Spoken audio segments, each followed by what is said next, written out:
একটা দেশের জাতীয় সঙ্গীত আসলে কীরকম হওয়া উচিত সেটা যদি আপনি বুঝতে চান তাহলে পৃথিবীর অন্য অন্য যেসব জাতি আছে, মহিমান্বিত জাতি আছে, তাদের জাতীয় সঙ্গীত কীরকম সেগুলোর দিকে আপনাকে তাকাইতে হবে। আমি খুব বেশি সময় আপনাদের নেব না, অল্প করে একটু ভূমিকা দিয়ে আমি আমার মূল আলোচনায় প্রবেশ করব। আমরা যদি France, Germany, America, Italy, Russia এসব দেশের জাতীয় সঙ্গীতের দিকে দেখি, এখানে আমরা তাদের ইতিহাসে ঘটে যাওয়া বিভিন্ন ধরনের বিপ্লবের উল্লেখ পাবো।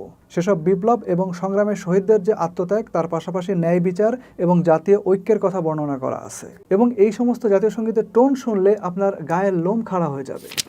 এনিওয়ে, ভারতের জাতীয় সঙ্গীত যেটা রবীন্দ্রনাথ ঠাকুর লিখে গেছেন 1911 সালে, সেটা একদম লাইন টু লাইন ব্যাখ্যা করব। কারণটা আপনারা জানেন, আমাদের দেশে অলরেডি জাতীয় সঙ্গীত নিয়ে চারিদিকে কিন্তু অনেক গুঞ্জন চলতেছে, অনেক ধরনের আবেগ চলতেছে। যে জায়গায় এর বিরুদ্ধে কোনো ষড়যন্ত্রের কথা শুনবো, আভাস আসবে, আমরা অবশ্যই তার বিরুদ্ধে রুখে দাঁড়াবো। এটাকে পরিবর্তন করা যাবে না, পরিবর্তন করতে হলে আমাদের রক্তের উপরে দাঁড়ায় পরিবর্তন করতে হবে, ইত্যাদি ইত্যাদি। তো যেই দেশের যে কবির গান নিয়ে আমাদের দেশের সুশীলের এত মাতামাতি, এত আবেগ, সেই দেশ সেই কবির কোন গানটা তাদের জাতীয় সঙ্গীত হিসেবে ব্যবহার করতেছে সেটাই আপনাদেরকে আগে প্রথমে বুঝাই দিচ্ছি। চলেন আমরা আগে তাদের জাতীয় সঙ্গীতটা অ্যানালাইসিস করি, লাইন টু লাইনে অ্যানালাইসিস করব এবং তাদের জাতীয় সঙ্গীতের মধ্যে কি আছে সেটা বোঝার চেষ্টা করব। এবং ওদের জাতীয় সঙ্গীতের পার্সপেক্টিভে আমাদের জাতীয় সঙ্গীতটা কেমন এবং কি কি জিনিস এর মধ্যে আসলে থাকা যাইতো, এই জিনিসটা আপনাদের সামনে পরবর্তীতে ব্যাখ্যা করব। এটা হচ্ছে ভারতের জাতীয় সঙ্গীতের একদম প্রথম লাইন। এখানে জনগণ যে ভারতের সার্বভৌম ক্ষমতার অধিকারী সেটাকে বোঝানো হয়েছে এবং জনগণের জয়গান করা হয়েছে। সেকেন্ড লাইনে এরাই দেশের ভাগ্য নির্ধারক সেটা বলা হয়েছে। তৃতীয় লাইনে নির্দিষ্ট কতগুলো স্থান এবং এথনিক গ্রুপের নাম উল্লেখ করা হয়েছে এবং তাদের দেশে যে ডাইভার্সিটি আছে বা বৈচিত্র্য আছে সেটাকে গুরুত্বের সঙ্গে তুলে ধরা হয়েছে। চতুর্থ লাইনে আরও কিছু জায়গা এবং এথনিক গ্রুপের নাম মেনশন করে তাদেরকে গুরুত্ব দেওয়া হয়েছে। পঞ্চম লাইনে তাদের কিছু গুরুত্বপূর্ণ জিওগ্রাফিক্যাল ফিচার লাইক পাহাড় পর্বত এবং নদীনালাকে মেনশন করা হয়েছে, যারা ভারতের সীমানা নির্ধারণ এবং জীবন ধারণের জন্য গুরুত্বপূর্ণ ভূমিকা পালন করে। ষষ্ঠ লাইনেও মোটামুটি একই, সেখানে পূর্ব, দক্ষিণ এবং পশ্চিমে থাকা সাগর মহাসাগরকে বোঝানো হয়েছে। সপ্তম লাইনে মঙ্গলজনক ঐশ্বরিক এক জাগ্রত সত্তার কথা মেনশন করা আছে এবং অষ্টম লাইনে তার কাছ থেকেই আশীর্বাদ চাওয়া হয়। নবম লাইনে ভারতের জন্য জয়গান করা হয়েছে এবং শেষ করা হয়েছে কয়েকবার ভারতের জয়ধ্বনি দিয়ে। পাকিস্তানের জাতীয় সঙ্গীতে অলমোস্ট একই কথাই বলা আছে। প্রথম লাইন থেকে শুরু করে একদম শেষ লাইন পর্যন্ত মহান সৃষ্টিকর্তা আল্লাহ তাআলার করুণা প্রার্থনা করা হয়েছে। তাদের ভূমিটাকে পবিত্র ভূমি হিসাবে আখ্যায়িত করা হয়েছে এবং জনগণের কথাও এখানে বলা আছে এবং তাদের প্রত্যেকটা জাতি এবং প্রত্যেকটা স্টেটকে একত্রে সম্মানের সঙ্গে জাতীয় সঙ্গীতের মধ্যে উল্লেখ করা আছে। আর বিস্তারিত না গেলাম তাইলে অনেকের আবার গায়ের মধ্যে চুলকানি শুরু হয়ে যেতে পারে, গায়ে জ্বর চলে আসতে পারে, পোলিও, ডিপথেরিয়া, হুপিং কাশির মতো ভয়াবহ শিশুতোষ রোগ দেখা দিতে পারে। জোকস অ্যাপার্ট, এবার বাংলাদেশের জাতীয় সঙ্গীত। 1905 সাল অর্থাৎ ভারতের জাতীয় সঙ্গীত যে বছরে লেখা হয়েছে তারও প্রায় 7 বছর আগে আমাদের এই জাতীয় সঙ্গীতটা লেখা হয়েছে। ওই বছরের 7ই আগস্ট কলকাতা টাউন হলে একটা প্রতিবাদ সভায় এই গানটা অ্যাজ এ দেশাত্মবোধক রবীন্দ্রসঙ্গীত গাওয়া হয়। প্রতিবাদ সভার উদ্দেশ্য ছিল যে ওই বছরে বঙ্গভঙ্গ বিরোধী একটা আন্দোলন চলতেছিল। সেই আন্দোলনে থাকা বিভিন্ন রাজনৈতিক ব্যক্তি, স্বদেশী কর্মী, বিপ্লবী বাঙালি এবং সাধারণ জনগণের দেশপ্রেমে উদ্বুদ্ধ করা। এখন বঙ্গভঙ্গ আসলে কি? এখনকার পশ্চিমবঙ্গ, আসাম এবং আমাদের এই বাংলাদেশ, যেটাকে আগে পূর্ববঙ্গ বলা হইতো, এই সমস্ত মিলাইয়া ছিল হচ্ছে বাংলা। এই 3টা অঞ্চল সহ আরও বেশ কয়েকটা অঞ্চলকে একত্রে বঙ্গ বা বাংলা নামে ডাকা হইতো। তৎকালীন ইংরেজ গভর্নর জেনারেল লর্ড কার্জন 1905 সালের 1 সেপ্টেম্বর বঙ্গভঙ্গ ঘোষণা করেন, যার পরিকল্পনা চলতেছিল 1903 সাল থেকে এবং 1905 সালের 16ই অক্টোবর এই বঙ্গভঙ্গটা কার্যকর হয়। তো ঘোষণা অনুসারে বাংলাকে ভেঙে 2টা প্রদেশ করা হইল, যার এক ভাগে ছিল আসাম এবং পূর্ববঙ্গ অর্থাৎ বর্তমানের বাংলাদেশ এবং এই প্রদেশের রাজধানী ছিল ঢাকা। অপর ভাগে ছিল পশ্চিমবঙ্গ, যার রাজধানী ছিল কলকাতা। এখন এই যে একটা বাংলাকে ভেঙে বা একটা বঙ্গকে ভেঙে আপনি 2টা টুকরা করলেন, এটাকেই বলা হচ্ছে বঙ্গভঙ্গ।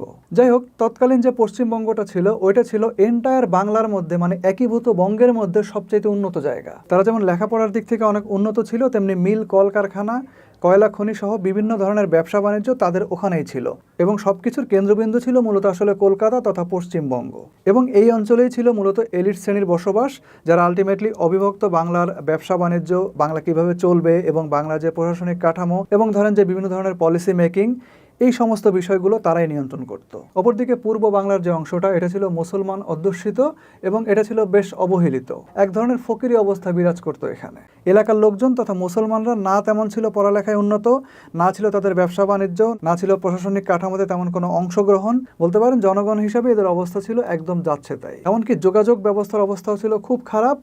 সো মানে বঙ্গের ওই পাশটা যতখানি উন্নত ছিল, বঙ্গের এই পাশটা ছিল ততখানি অবহেলিত। বলতে গেলে এই পাশটাতে তেমন কোনো কিছুই তখন হয় নাই। এমন অবস্থায় ব্রিটিশরা যখন বঙ্গকে দুই ভাগ করে প্রশাসনিক কাঠামোকে একদম ঢেলে সাজানোর কথা চিন্তা ভাবনা করতেছে, তখন এই বিষয়টা তৎকালীন হিন্দু সাহিত্যিক, পণ্ডিত, জমিদার সহ যেসব এলিট শ্রেণী ছিল তাদের পছন্দ হয় নাই, তারা কোনোভাবে এটা মানিয়ে নিতে পারে নাই। প্লাস পূর্ববঙ্গ তখন মুসলমান অধ্যুষিত এলাকা হওয়া সত্ত্বেও এখানে কিন্তু হিন্দু জমিদারদের প্রভাব বেশি ছিল, যাদের আলটিমেট ডেস্টিনি ছিল কিন্তু কলকাতাতে। ফলে এখানকার যে জনগণ তারা কিন্তু প্রত্যক্ষ এবং পরোক্ষভাবে বঙ্গের ওই অংশটার উপরে নির্ভর করত। সো পূর্ববঙ্গ যদি আলাদা হয়ে যায় তাহলে তাদের এন্টায়ার বঙ্গের উপর যে কর্তৃত্ব সেটা হুমকির মুখে পড়বে, তাদের প্রাধান্য নষ্ট হবে। মূলত এই আশঙ্কা থেকে তখন তারা এটার বিরোধিতা করছে, অর্থাৎ বঙ্গভঙ্গের বিরোধিতা করছে। অপরদিকে এই অংশের যে সংখ্যাগরিষ্ঠ মুসলমান তাদের মধ্যে কিছু ছিল সুবিধাভোগী, তারা ছাড়া বেশিরভাগ মানুষই কিন্তু এই বঙ্গভঙ্গের পক্ষে ছিল। ওরা বিশ্বাস করতো যে বাংলাকে ভাগ করে যদি আলাদা একটা প্রদেশ করা হয় এবং তার যদি একটা রাজধানী থাকে যেটা কিনা ঢাকায় হওয়ার কথা, তাহলে মুসলমানদের উন্নত দিন দেখার সমূহ সম্ভাবনা আছে। তারা নতুন স্বপ্নে তখন বুক বাঁধা শুরু করলো। যদিও এটার পিছনে আসলে ব্রিটিশদের ডিভাইড অ্যান্ড রুল পলিসি কাজ করতেছিল, অর্থাৎ জাতিকে দুই ভাগ করো তারপরে শাসন করো। ওদের উদ্দেশ্য ছিল হয়তো বা ডিভাইড অ্যান্ড রুল, যার কারণে তারা বঙ্গকে ভঙ্গ করতে চাইছে। আর অপরদিকে এলিট শ্রেণী যারা ছিল তারা কোনোভাবেই চায় নাই তাদের কর্তৃত্ব হানি হোক। সো তারা চায় নাই কখনো বঙ্গভঙ্গ হোক, যেন এন্টায়ার বাংলার উপরে তাদের কর্তৃত্বটা বজায় থাকে। এখন রবীন্দ্রনাথ ঠাকুর যেহেতু নিজে একজন জমিদার পরিবারের সন্তান, সুতরাং স্বাভাবিকভাবেই তার এই বিষয়টা নিয়ে একটা আক্ষেপ ছিল। আমরা সাধারণ মানুষ তাকে একজন কবি হিসাবে চিনি, কবিত্বের পাশাপাশি উনি কিন্তু সেখানকার এলিট শ্রেণীকেও রিপ্রেজেন্ট করতেন। ফলে সঙ্গত কারণেই উনি এটার বিরোধিতা শুরু করেন। তিনি কোনোভাবেই চান নাই যে বাংলাটা দুই ভাগ হয়ে যাক এবং বাংলার যে কলকাতা রাজধানী, এই রাজধানীর প্যারালালে আর একটা রাজধানী ঢাকা সেটা দাঁড়িয়ে যাক। বেসিক্যালি ওনার চিন্তাভাবনা খুব সঙ্গত কারণেই ছিল কলকাতা কেন্দ্রিক। উনি তখন কি করলেন, আমার সোনার বাংলা এই গানটা রচনা করলেন এবং এই গানের মাধ্যমে মানুষের সেন্টিমেন্টকে নাড়া দেওয়ার চেষ্টা করলেন। একবার ঠান্ডা মাথায় চিন্তা করে দেখেন তো, যদি এটা আলাদা একটা প্রদেশ হইতো, অর্থাৎ বঙ্গভঙ্গ যদি কার্যকর হইতো, তাহলে কি আপনার জন্য নদীর ছায়া, বটের মায়া, নদীর কুল, বটের মূল, মায়ের আঁচল, নীল আকাশ, পাখির কলতান, নদীর প্রবাহমান স্রোত এগুলো বন্ধ হয়ে যেত? উত্তর হচ্ছে না। সুতরাং এই যে লোভটা দেখানো হইলো আপনাকে নদীর ছায়া, বটের মায়া, নদীর কুল, পাখির কলতানের, তাহলে এই জিনিসটা সম্পূর্ণ অযৌক্তিক, অলিক এবং অমূলক। কিন্তু জানেন এর একটা প্রাসঙ্গিকতা আছে।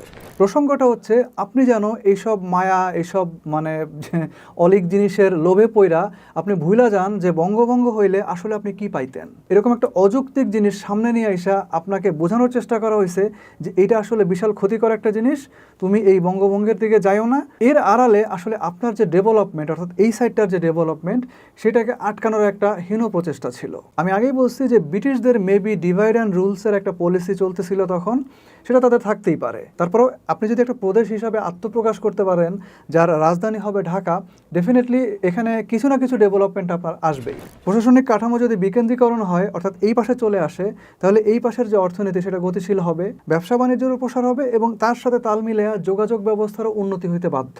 সুতরাং আপনি যদি পরোক্ষভাবেও চিন্তা করেন, তারপরেও রবীন্দ্রনাথ ঠাকুরের আমার সোনার বাংলা এই গানটা রচনা ছিল এই দেশের মুসলমানদের ক্ষমতায়ন, আধুনিকায়ন এবং আর্থসামাজিক উন্নয়নের বিপক্ষে। পরবর্তীতে 47-এ যখন দেশভাগ হয় তখন আসাম এবং পশ্চিমবঙ্গ ভারতের মধ্যে থেকে যায়, আমরা পাকিস্তানের সাথে স্বাধীন একটা দেশ হিসাবে আত্মপ্রকাশ করি এবং পুনরায় 1971 সালে স্বাধীনতা যুদ্ধের পরে পাকিস্তান থেকে স্বাধীন হওয়ার পরে এই সঙ্গীতটাই আমাদের দেশের জাতীয় সঙ্গীত হিসাবে আত্মপ্রকাশ করে।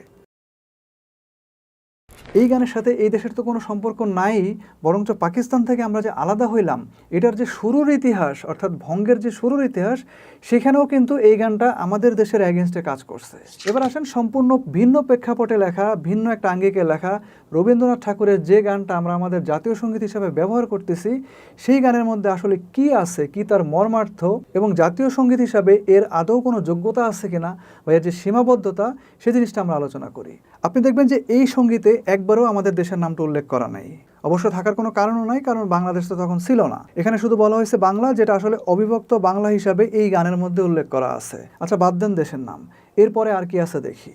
প্রতিটা লাইনে আপনি দেখবেন যে বাংলার সৌন্দর্য কেবলমাত্র ঘুরিয়ে ফিরিয়ে বর্ণনা করা হয়েছে, যেন তৎকালীন মানুষের মনোজগতে ইউনিফাইড বাংলা নিয়ে একটা পজিটিভ ভাইব ক্রিয়েট হয়। ভালোবাসার এক কাল্পনিক ছবি তৈরি করার পাশাপাশি অভিন্ন বাংলার যে দেশাত্মবোধ সেটাকে যেন জাগ্রত করা যায়। দেশের প্রতি প্রেম, ভালোবাসা, মায়া, মমতা জাগ্রত করতে চাওয়া কোনো খারাপ কিছু না, বাট দেখতে হবে যে এটার পিছনের উদ্দেশ্যটা আসলে কি। বঙ্গভঙ্গ হইলে আপনি অর্থনৈতিকভাবে স্বাবলম্বী হবেন, আপনার যোগাযোগ ব্যবস্থার উন্নতি হবে, আপনার ক্ষমতায়ন হবে। এসব চিন্তা বাদ দিয়ে আপনি যেন শুধুমাত্র বাংলা ভাগ হয়ে যাইতেছে, এত সুন্দর একটা দেশ ভাগ হয়ে যাইতেছে, এই চিন্তার পিছনে পড়ে থাকেন, মূলত এরকম একটা টেনশন আপনার মাথার ভিতরে ইমপ্ল্যান্ট করার জন্যই এই গানের রচনা। এবং আপনি যদি টোটাল সিনারিও বিবেচনা করেন তাহলে একমাত্র এইটাই ছিল এই গানের উদ্দেশ্য এবং পরিকল্পনা।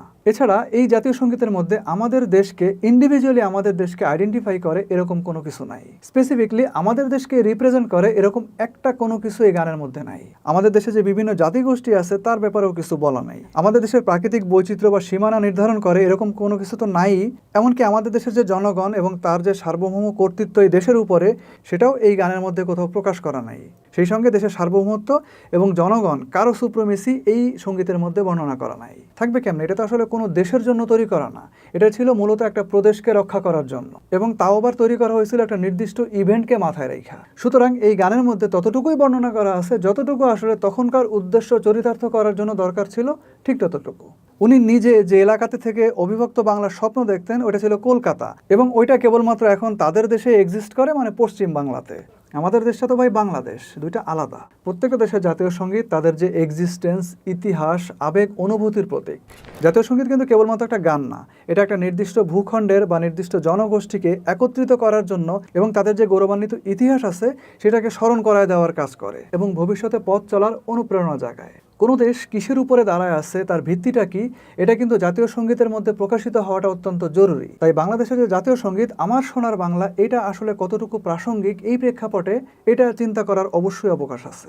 যে গান অর্থগত অথবা ভাবগত কোনো মতেই একটা সত্য এবং উদারপন্থী উদ্দেশ্যকে সামনে রেখে তৈরি করা না, সেটা তৎকালীন হোক বা এখনকার বাংলাদেশ, কোনো মতেই সংখ্যাগরিষ্ঠ জনগণের আশা আকাঙ্ক্ষাকে রিপ্রেজেন্ট করে না, সেই গানটা জাতীয় সঙ্গীতের মর্যাদা কিন্তু এমনিতেই হারায়।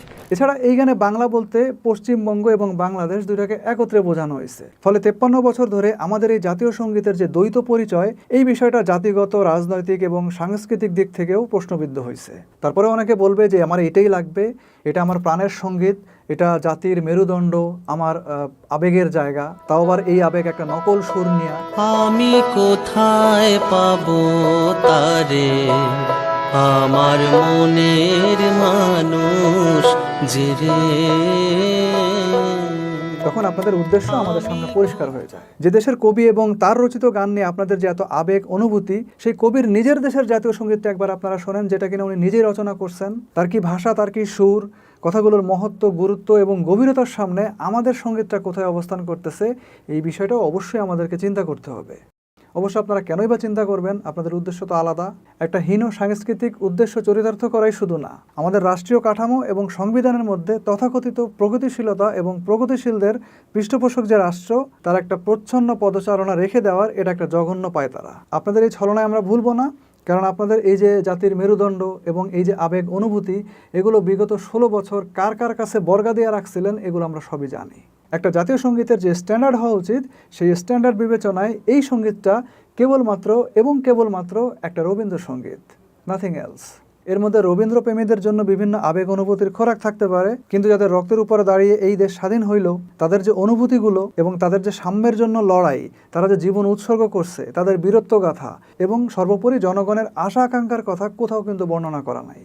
পরিশেষে আমি জাতীয় সঙ্গীত পরিবর্তন করার জন্য প্রস্তাব করছি, এবং এটা শুধুমাত্র একটা গানের পরিবর্তন না, এটি আমাদের জাতীয় পরিচয়, ইতিহাস এবং স্বাধীনতার প্রতীক, এবং আমাদের স্বাধীনতার প্রকৃত অর্থকে পুনরস্থাপন করার প্রয়াস। যে গান আমাদের জাতীয় ইতিহাসের সত্য এবং বাস্তব দলিল হিসাবে কাজ করবে এবং নতুন প্রজন্মকে তার পূর্বপুরুষের যে আত্মত্যাগ সেটা নিয়ে গর্বিত করবে। ঠিক এমনই একটা জাতীয় সঙ্গীত আমাদের এই মুহূর্তে দরকার, এবং এই পরিবর্তনটা আমাদের জাতীয় জীবনের খুবই গুরুত্বপূর্ণ এবং আবেগঘন একটা পদক্ষেপ হতে পারে, যা বাংলাদেশের জনগণের মধ্যে নতুন করে ঐক্য, গৌরব এবং চেতনার জন্ম দেবে। সবাই ভালো থাকবেন। আল্লাহ হাফেজ।